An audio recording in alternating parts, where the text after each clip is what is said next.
మౌనిక మౌనిక తగ్గలేదు ఇంకా జ్వరం? తగ్గలేదు. టాబ్లెట్స్ ఇచ్చిన కదా, వేసుకున్నావా? వేసుకున్నా. మరి వేసుకున్నాక ఇంత తగ్గే మౌనిక? అగు నేను ఏమైనా కొని తెచ్చుకున్నా లేకుంటే రమ్మని చెప్పినా. సరే ఏమైనా తిన్నావా మరి? ఏం తిన్నా? అన్నం తిందామంటే తినబుద్ధి అయితే లేదు. నువ్వేమో పోయినోడు పోయినట్టేనాయే, కనీసం ఒక ఫోన్ చెయ్యవు, ఏం చెయ్యవు. మరి తినబుద్ధి అన్నప్పుడు నాకు ఫోన్ చేసి చెప్తే ఏమైనా తెస్తా కదా మౌనిక. నాకు ఇది తినబుద్ధి అయితే ఇది పట్టుకురాక, పండు పట్టుకురాక, ఇది పట్టుకురా అంటే పట్టుకొస్తా కదా. ఇంకా చిన్న పిల్లవా నిన్ను ప్రతి ఒక్కటి అడగడానికి? అంటే నీకు తెలియదా? ఇంటికాడ మరి జ్వరం వచ్చి ఉన్నదా, అది లేచిందో, ముఖం కడుక్కున్నదో, మరి కనీసం పాలన్న తాగిందా నీకుందా? నీ పని మీద నువ్వే పడుతున్నావు. నీకేం తెలుస్తుంది మౌనిక? అక్కడ పని బంద్ అయింది, ఇంకా 4 రోజుల దాకా స్టార్ట్ కాదట.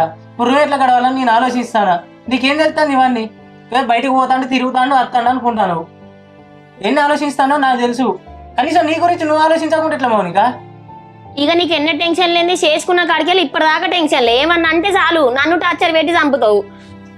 ఏడ వేసుకున్నా 4 రోజులు వేసుకుంటూ వస్తాను. ఆడ మంచిగా లేదని ఆడ పని చేసినావు, ఈడ మంచిగా లేదని ఈడ పని చేసినావు. ఇప్పుడు ఈడ ఇంత దూరం వచ్చి బతుకుదామంటే ఈడ 4 రోజుల పని చేస్తావి.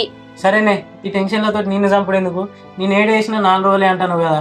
ఎట్లా పని బంద్ అయిందని చెప్పినా కదా. ఇంకా స్టార్ట్ కావడానికి 4 రోజులు అవుతుంది. అయినా నీకు ఇక్కడ ఉన్న శాతం అయితే లేదు, వంట అనుకోవడానికి ఇబ్బంది అవుతుంది. అమ్మోళ్ళ ఇంటికన్నా పోదాంపా. ఏంది అమ్మోళ్ళ ఇంటికా? మా అమ్మలతోటి మాట్లాడితేనే నీకు లొల్లులు పుడతానే అని మాట్లాడుతుంది. అయ్యో మంచో చెడో ఫోన్లలో మాట్లాడదంటే ఫోన్లు కూడా దూరం పెడతీవి. ఇంకా ఇప్పుడు ఆపద వచ్చేసరికి మా అమ్మ గుర్తుకొస్తుందా? నీకు కొంచెమన్నా ఏమనిపిస్తలేదా? నీ స్వార్థానికి నువ్వు చూసుకొని నన్ను దూరం చేసినావు. ఇప్పుడు ఏ ముఖం పెట్టుకొని పోదామంటావు? నేనెందుకు వస్తాను? నేను ఏడికి రాను. హలో ఆపు, పోదామన్నది మీ ఇంటికి కాదు, మా ఇంటికి. ఎవరో మీ ఇంటికి వద్దామని కూర్చున్నారు ఇక్కడ. ఏంది మీ ఇంటికా? మా అమ్మలతోటి మాట్లాడద్దు, ఫోన్లు కూడా బంద్ చేయని చెప్పి కండిషన్లు పెట్టినప్పుడు నీ ఇంటికి నేను ఎట్లా వస్తా అనుకుంటున్నావు? నీకు ఓ బుద్ధి అయితే నువ్వు ఓ. మరి అట్లా కాదు మౌనిక, నేను ఫోన్లో ఎందుకు మాట్లాడకన్నా? నువ్వు మీ అమ్మతో మాట్లాడినప్పుడు ఒక గొడవలు వస్తానే కదా నేను అద్దన్నది. అట్లా నీ మామతో మాట్లాడితే నువ్వు వచ్చి నా మీద గొడవ పెట్టేది. ఇక అదంతా కాదు, నువ్వు ఫోన్లు బంద్ చేయి, నేను ఫోన్లు బంద్ చేస్తా అన్నప్పుడు బంద్ చేసినావు. ఇప్పుడు ఎంత మంచిగా ఉన్నావు. మనం ఓక కూడా చాలా రోజులు అవుతుంది మౌనిక.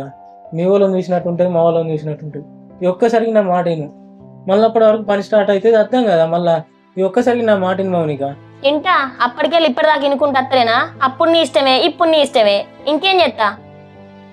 సరే ఇప్పుడు అవన్నీ ఇడిచిపెట్టి మౌనిక, మధ్యాహ్నం ట్రైన్ ఉన్నది, ట్రైన్ తొందర రెడీ అయిపోను. ఎప్పుడు ఇంతే నువ్వు ఎవరి మాట వింటావు? నీ మాటనే అందరు వినాలి.